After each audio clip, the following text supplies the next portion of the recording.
Hi, welcome back to FABTECH 2015. I'm with Andrew Cardin, 5th place in the World Skills Competition, 1st in the USA Skills Competition.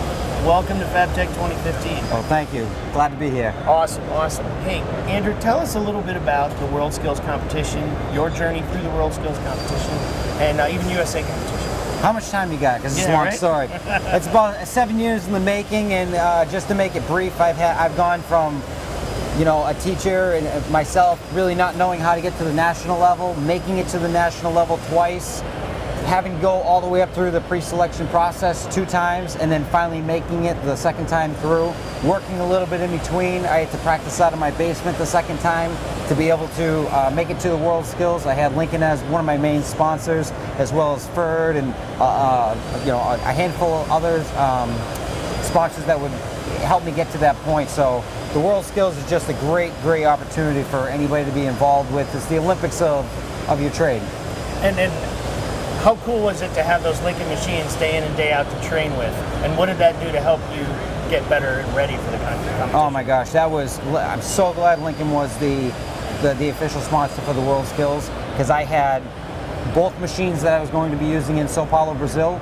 In my basement, I was able to go through those machines, and I think at one point or another, I knew that machine inside and out better than probably the person who made it, because I was in that machine constantly going through different things that would give me an advantage in Sao Paulo. So going to Sao Paulo, having the same 2 machines side by side, I was able to go in very relaxed, knowing the machine, knowing how they were supposed to run, characteristics of how to set it and what the arc was supposed to look like. It was just, it was incredible.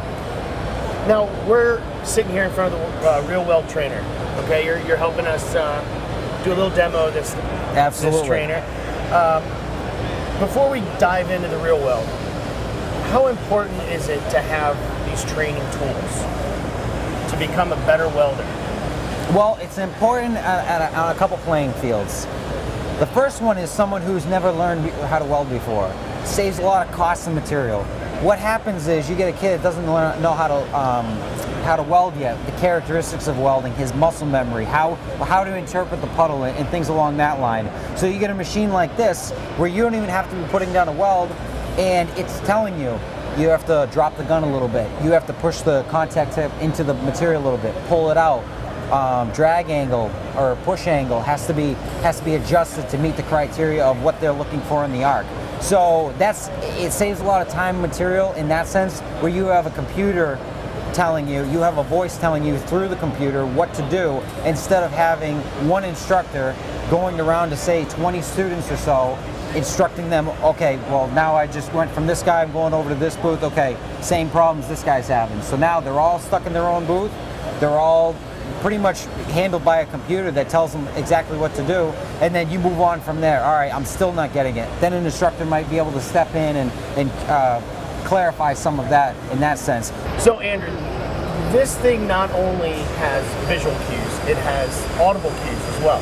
That is correct. Can we do a little demonstration of that? Sure. Okay. Let's get some gloves on and glasses on, and I'll show you. So what you have is you have 3 eyes that are going to pick up different sensors on the gun. Okay. So we're going to show you the gun right about now. So we have this gun. As soon as I go to do a weld, it's going to tell me where to put the gun in relation to the workpiece to tell me how to perform that weld correctly. I see you. So now the computer picks up where the gun is. Okay. It's going to tell me where. Angle right. Burn to learn. When it says burn to learn, that's when I can pull the trigger and now start doing that weld.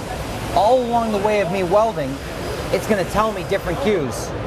Tip in, tip out, angle, where my angle is, travel angle, what my work angle is, travel speed, slow down, speed up, different things along that line. So that's the nice part about it, is as you're welding, it's almost like having that teacher over your shoulder telling you those same instructions, except now you have 20 people that can do it all at once with one instructor.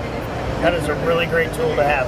Andrew, thank you very much. Oh, congratulations on your success with World Skills. Well, thank you for having me. We're very happy to have you here at Lincoln. Oh, thank you for having me. All right, thanks again for joining us. We'll be back in a little while with another video.